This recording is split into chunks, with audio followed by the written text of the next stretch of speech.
अगर आप class 10th में हैं और हिंदी का पेपर देने वाले हैं तो यह वीडियो आपके लिए, क्योंकि आज की इस वीडियो में हिंदी व्याकरण के जितने भी महत्वपूर्ण टॉपिक हैं वो टॉपिक को तैयार करते हैं तो 100% गारंटी है कि यही टॉपिक आएंगे। यही टॉपिक जो मैं बताने वाला हूँ यही टॉपिक आपके बोर्ड एग्जाम में आएंगे। तो आपको क्या करना है, इस वीडियो को पूरा देखना है क्योंकि यह वीडियो बहुत ही इंपॉर्टेंट है। आज के इस वीडियो में क्लास 10th हिंदी के जो पूछे जाते हैं इसमें कोई भी डाउट तनिक भी ना करें कि ये टॉपिक नहीं पूछा जाएगा। ये 100%। अगर आप आज वीडियो देख रहे हैं और पेपर देकर आएंगे फिर आकर इसी वीडियो के नीचे कमेंट करना और बताना कि ये टॉपिक आया कि नहीं आया, क्योंकि मैं कह रहा हूं तो आप मुझ पर विश्वास कीजिए, ये जो टॉपिक बताने वाला हूं वो 100% आएगा, कन्फर्म है। इसमें दो राय नहीं है कि आएगा कि नहीं आएगा, इसमें मत रहिए, ये आएगा तो आएगा ही। ठीक है, तो आप क्या करेंगे, आप इस टॉपिक को अच्छे से तैयार कर लेंगे जो बताने वाला हूं। ठीक है, तो आइए देखते हैं जो हिंदी व्याकरण के महत्वपूर्ण टॉपिक हैं उनसे आपके कितने नंबर पक्के हो जाएंगे ये मैं बताने वाला हूं। तो देखो आपको मैं सबसे पहले क्या बताऊंगा, उपसर्ग बताऊंगा। उपसर्ग बताऊंगा तो उसके 3 नंबर पक्के हो जाएंगे। कितने नंबर? 3 नंबर पक्के हो जाएंगे। और उपसर्ग जो है वो 3 नंबर में पक्का पूछा जाएगा, बहुविकल्पीय प्रश्नों में पूछा जाएगा। ठीक है, कोई शब्द दे देगा, मान लो शब्द दे दिया आ से बनने वाला उपसर्ग कौन है, 4 ऑप्शन दे दिए उसमें। अब जो शब्द आ से बना है उस पे आपको सही का निशान लगा के ऑप्शन फिल करना है। ठीक है, फिर दूसरा जो इंपॉर्टेंट टॉपिक है वो क्या बताऊंगा, वो बताऊंगा प्रत्यय। क्या बताऊंगा? प्रत्यय। और प्रत्यय जो है वो 2 नंबर में पूछा जाता है। कितने नंबर में? 2 नंबर में। 2 नंबर में प्रत्यय पूछा जाता है। फिर क्या बताऊंगा, फिर पर्यायवाची शब्द बताऊंगा जो कितने नंबर में पूछा जाता है, जो 2 नंबर में पूछा जाता है। इस प्रकार कितने, 3 2 5 2 7 नंबर इस वीडियो से आपके पक्के होने वाले हैं। और आप मुझ पर ट्रस्ट कीजिए क्योंकि ये जो टॉपिक मैं बता रहा हूँ 7 नंबर का, ये 100% कन्फर्म है, श्योर है। मैंने क्या लिखा यहाँ पे, लिखा मैंने 100% यही टॉपिक आएगा तो आएगा, इसमें डाउट तनिक भी ना रखिएगा और अच्छे से इसको तैयार कर लीजिएगा। ठीक है, अगर आप हमारे चैनल से पढ़ रहे हैं तो यहाँ पे कोई भी धोखे वाली बात नहीं है, क्योंकि यहाँ पे ओरिजिनल कंटेंट प्रोवाइड किया जाता है जो बोर्ड एग्जाम में आएगा और आपके सिलेबस में। इधर उधर की फालतू बातें बताने वाला ये चैनल नहीं है। ठीक है, क्योंकि यहाँ पे बोर्ड एग्जाम से रिलेटेड टॉपिक ही बताया जाएंगे, इधर उधर ये बताया नहीं जाएगा कि कैसे बिना पढ़े पास हो जाएगी, क्योंकि बिना पढ़े पास नहीं हुआ जा सकता है, कुछ ना कुछ तो पढ़ना ही पड़ेगा पास होने का। बट यहाँ पे जो ट्रिक बताई जाती है पास कराने के लिए, उसमें अगर आप थोड़ा बहुत पढ़े हैं तो आप पास हो जाएंगे, ये मेरी गारंटी है। ठीक है, तो आज की यह वीडियो आप देख के हिंदी व्याकरण के जितने भी महत्वपूर्ण टॉपिक हैं उनको तैयार कर लेंगे। तो आइए देखते हैं, सबसे पहले हम उपसर्ग देखेंगे। उपसर्ग आप में 3 नंबर में पूछा जाएगा। तो देखो पहला शब्द क्या है, देखो यहाँ पे उपसर्ग में कितने आपको बताने वाला हूँ। देखो आप देख सकते हैं 11 उपसर्ग, 11 शब्दों से बनने वाले उपसर्ग बताऊंगा और यही 11 शब्दों में से आएगा, इससे बाहर नहीं आएगा। अगर आप उपसर्ग तैयार कर रहे हैं तो यही इतने तैयार कर लीजिए, लिख लीजिए अच्छे से और इसको तैयार कर लीजिए। इससे बाहर कहीं भी क्वेश्चन बैंक या गाइड या जो टीचर बता रहे हैं उनको देखना ही नहीं है, केवल और केवल इतना ही पढ़ना है, क्योंकि यही आपके सिलेबस में है, यही शब्द से जो है वो बनेगा उपसर्ग। तो देखो सबसे पहला जो शब्द है आ से शब्द कितने बनते हैं, देखो अविश्वास हो गया, अदृश्य हो गया, अहिंसा हो गया, अनाथ हो गया, ये सब छोटा आ से बनने वाले शब्द हैं। दूसरा शब्द क्या है, अन। अन से कौन कौन सा शब्द बनेगा, अनादि, अनाचार, अनर्थ, अनंत, ये शब्द किससे बन रहे हैं, अन से। फिर तीसरा क्या है, अधि। अधि से कौन कौन शब्द बनेगा, आई होप। ये जो उपसर्ग है वो बहुत ही आसान है, आई होप आप समझ जाएंगे। ठीक है, तो मैं जल्दी जल्दी आपको बता दे रहा हूँ। ठीक है, देखो अन क्या है, अनादि। अन से कौन कौन शब्द बनेगा, मैंने ये बता दिया ना। तीसरा देखो अधि। अधि से अधिकार, अधिपति, अधिकरण, अधिगुण, बहुत ही आसान है। ठीक है, अधिकार। ठीक है, ये सारे शब्द जो हैं वो किससे बनते हैं, अधि शब्द से। फिर देखो चौथा क्या है, अप शब्द से कौन कौन सा शब्द बनेगा, अप से अपकार, अपवाद, अपमान, अपराध। ठीक है, ये जो 4 शब्द बन रहे हैं वो किससे बन रहे हैं, अप से। तो आप इसको पढ़ लेंगे, बहुत ही आसान है। ठीक है, बट आपको ध्यान रखना है ये कि जब आप एमसीक्यूज में गोला भरेंगे, जब OMR शीट में गोला भरेंगे किसी भी क्वेश्चन का, तो सही से एक बार देख लेंगे क्या वही करेक्ट है। ठीक है, अब पता चल रहा है अपमान लिखा है, देखो बेटा यहाँ पे आपसे पूछा क्या गया है, अप पूछा गया, अप से।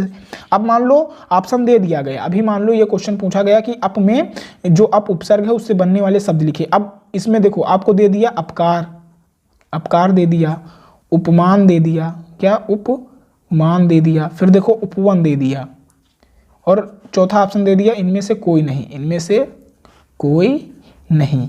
अब देखो आप ये ध्यान रखना कि जो अप शब्द से बनता है, ठीक है, तो उसमें आप उप शब्द वाला ना लगाना, बस ये ध्यान रखना। और जब उप वाले पूछा जाए तो अप वाले शब्द में मत लगाना, तो ये बात आपको ध्यान रखनी है, यही मैं समझाना चाह रहा था। देखो पांचवा क्या है, अनु से। अनु से अनुकरण, अनुरूप, अनुचर, अनुभव, ठीक है, ये किससे हैं, अनु से। फिर देखो छठा क्या है, उप। उप से उपमान। अब देखो उप और अप में अंतर समझ लेना, कहीं गलती मत कर देना और गलत ऑप्शन पे टिक करके आए, उसके बाद में गड़बड़ हो जाए, ठीक है। तो उप क्या है, उपमान, उपवन, उपकार, उपदेश और उपमंत्री, ये सारे किससे हैं, उप शब्द से। सातवां जो शब्द है वो क्या है, सह। सह से सहमति, सहचर, सहयोग, सहभाग, सहकर्मी, ये सारे जो शब्द हैं वो किससे बनते हैं बेटा, सह से। नेक्स्ट देखो क्या है, निर। निर से कौन कौन सा, निर्दोष, निर्धन, निर्जीव, निराकार, ये सारे जो शब्द बनते हैं वो निर शब्द से बनते हैं, ठीक है। फिर देखो नौवां क्या है, अभि। अभिमुख, अभिराम, अभिनव, अभिलाषा, ये शब्द किससे बनते हैं, अभि से। फिर 10वां क्या है, परि। परिताप, परिजन, परिग्रह, परिवेष्ट, परिवेष्टित, परिभाषा, ये सारे किससे बनते हैं, परिताप, ठीक है। ये सारे किससे बनते हैं, ये परि शब्द से बनते हैं, तो इनको आप तैयार कर लेंगे। 11 देखो सु से, सुरक्षा, सुपथ, सुकवि, सुभाषित, ये सारे शब्द सु से बनते हैं, ठीक है। और सुकमल, सुकमल भी बन सकता है शब्द सु से, ठीक है। तो ये 11 जो शब्द थे उपसर्ग के, इनको ही आपको तैयार करना है, इससे बाहर नहीं पढ़ना है, इससे ही बनेगा, ठीक है। बाहर पढ़ने में टाइम वेस्ट ना करें, क्योंकि आपके पास टाइम नहीं है, जो बताया जा रहा है उसको ही अच्छे से तैयार कर लें। नेक्स्ट देखो क्या है, प्रत्यय। प्रत्यय सबसे पहला आई शब्द से, लिखाई, पढ़ाई, लड़ाई, कसाई, ये 2 नंबर में प्रत्यय पूछा जाएगा, ठीक है। फिर देखो त्वा। देवत्व, प्रभुत्व, ममत्व, सधत्व, ये शब्द त्वा शब्द से बनते हैं। नेक्स्ट देखो ता। एकता, महानता, मधुरता, सुंदरता, ये सारे शब्द किससे बनते हैं, ता शब्द से। चौथा देखो पन। मैलापन, बचपन, कालापन, भोलापन, ये सारे शब्द किससे बने, पन से। तो आप इनको तैयार कर लेंगे लिख के, ठीक है। नेक्स्ट शब्द देखो प्रत्यय जो है वो कौन कौन से हैं, देखो नेक्स्ट क्या है, नेक्स्ट है 5वां वा। दिखावा, चढ़ावा, पहनावा, बुलावा, ठीक है। देखो प्रत्यय जो उपसर्ग है, मैं आपको यहाँ पे एक चीज और डिफाइन कर देना चाहता हूँ। देखो देखो जो उपसर्ग है, क्या उपसर्ग, उपसर्ग जो है वो शब्द देखो, जैसे आ है, ठीक है, तो आ पहले शुरू होता है। देखो यहाँ पे आ से क्या बन गया, अनाथ बन गया, क्या अनाथ, ये जो है वो क्या है, आ शब्द से बना है ना। और बट आपको ध्यान रखना है उपसर्ग जो है वो पहले से शुरू होता है, देखो पहले से। और जो प्रत्यय है, क्या प्रत्यय, वो क्या होता है, आखिरी में शुरू होता है, कहाँ पे, आखिरी में, शब्द के अंत में होता है, आखिरी में। देखो जैसे लिखा है आई, मान लो शब्द लिखा है, तो आपको आई आगे नहीं लगाना है, इस शब्द को ढूंढना है जो आई पीछे आए। जैसे पढ़ाई, पढ़ाई, ये क्या है, अड़ा बना हुआ, देखो पढ़ाई, तो यहाँ पे बड़ा आ का मात्रा अड़ा पे आ रहा है ना, तो यहाँ पे आई शब्द का उच्चारण हो रहा है, किसका, आई शब्द का उच्चारण हो रहा है। तो ये पढ़ाई जो है, तो जो प्रत्यय है वो लास्ट में लगता है, और जो उपसर्ग है वो जो उपसर्ग है वो पहले लगता है। ये बात आपको ध्यान रखना। मेरा कहने का मतलब ये है कि जो उपसर्ग है वो पहले लगता है शब्द के, और जो प्रत्यय है वो शब्द के बाद में लगता है। जैसे पढ़ाई, तो आई जो है वो प्रत्यय है और ये बाद में लगता है शब्द के। फिर देखो उपसर्ग, और उपसर्ग में आ उ, जो आ है, देखो आ है जो अनाथ जो है वो पहले लगता है, जो शब्द है वो शब्द के पहले लगता है उपसर्ग में। तो आई होप आप समझ गए होंगे। नेक्स्ट देखो, नेक्स्ट हट है, क्या है, हट। हट क्या है, घबराहट, आहट, बुलाहट, चिल्लाहट, ठीक है। नेक्स्ट देखो वट। सजावट, बनावट, लिखावट, दिखावट। तो आप इतने हिसाब जो मैंने शब्द बताए, इनसे प्रत्यय आप तैयार कर लेंगे। नेक्स्ट पर्यायवाची देखें, पर्यायवाची भी आपके बोर्ड पेपर में पूछा जाएगा। पहला नदी का पर्यायवाची, सरिता, तरनी, तरंगड़ी, लहरी, ये सब काहे की पर्यायवाची है, नदी की। दूसरा पुष्प, फूल, कुसुम, सुमन, मंजरी, किसके पर्यायवाची है, पुष्प की।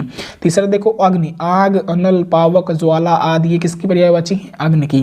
चौथा देखो आकाश। आकाश का पर्यायवाची क्या है, नभ, गगन, आसमान, अंबर, ये सारी किसकी पर्यायवाची हैं, आकाश की। पांचवा देखो आंख, दृग, लोचन, नयन, अच्छी, चक्षु, नेत्र, ये सारे काहे की पर्यायवाची हैं, आंख की। छठा देखो सूरज किसका पर्यायवाची है, रवि का, सूर्य का, भानु का, दिनकर का, दिवाकर का। ये सूरज जो है ये रवि, सूर्य, भानु, दिनकर और दिवाकर का पर्यायवाची शब्द है। सातवां देखो बादल। बादल मेघ, नीरद, जलज, घन, अम्बुद, ठीक है, ये भी बादल का पर्यायवाची है। जल का पर्यायवाची क्या क्या है, पानी, नीर, सलिल, तोय, अम्बु, ये सारे जल के पर्यायवाची शब्द हैं, ठीक है। नौवां देखो हवा का। हवा का पर्यायवाची शब्द कौन कौन है, पवन, वायु, अनिल, समीर, ये सारी काहे की पर्यायवाची हैं, हवा की, ठीक है। 10वां देखो अश्व, घोटक, तुरंग, घोड़ा, रवि, शुत, ये सारे अश्व की पर्यायवाची हैं। 11 नंबर देखो तालाब, तड़ाग, जलाशय, ताल, पोखर, सरोवर, ठीक है, ये तालाब की हैं। 12 नंबर देखो सांप, सर्प, भुजंग, विषधर, नाग। 13 नंबर पर्वत, भूधर, गिरि, पहाड़, अचल। पर्वत की पर्यायवाची कौन कौन है, भूधर, गिर, पहाड़, अचल, ठीक है, पठार भी हो सकता है। देखो 14 नंबर पक्षी, खग, बिहग, नभचर, पखेरु। पक्षी की पर्यायवाची का है, खग, बिहग और नभचर और पखेरु, ठीक है। फिर देखो 15 नंबर गाय की पर्यायवाची, धेनु, गौ, गौरी, सुरभि। गाय को सुरभि भी कहा जाता है। तो ये 15 जो पर्यायवाची इंपॉर्टेंट थी, किसकी किसकी, नदी की, पुष्प की, अग्नि की, आकाश की, आंख की, सूरज की, बादल की, जल, हवा और अश्व, तालाब, सांप, पर्वत, पक्षी, गाय। तो इन 15 की पर्यायवाची आप तैयार कर लेंगे और मैंने जो प्रत्यय बताए 7 उनको तैयार कर लेंगे और बाकी जो उपसर्ग 12 बताए उनको आप तैयार कर लेंगे। टोटल उपसर्ग, प्रत्यय, पर्यायवाची तैयार करेंगे तो आपके 7 number board exam class 10 Hindi के पेपर में कंफर्म हो जाएंगे। और आप मुझ पर विश्वास कीजिए, ये जो टॉपिक है वो 100% ही पूछे जाते हैं, इनमें कोई दो राय नहीं है कि ये टॉपिक नहीं आएगा। आई होप आपको पर्यायवाची, उपसर्ग और प्रत्यय समझ में आया होगा। और ये वीडियो अगर आपको अच्छी लगी तो कमेंट में कुछ अच्छा सा लिखें और बताएं कि आपको ये वीडियो अच्छी लगी या नहीं लगी। साथ में दोस्तों के साथ भी शेयर करें, ठीक है। तो फिर मिलते हैं नेक्स्ट वीडियो में, तब तक के लिए मस्त रहें और पढ़ते रहें।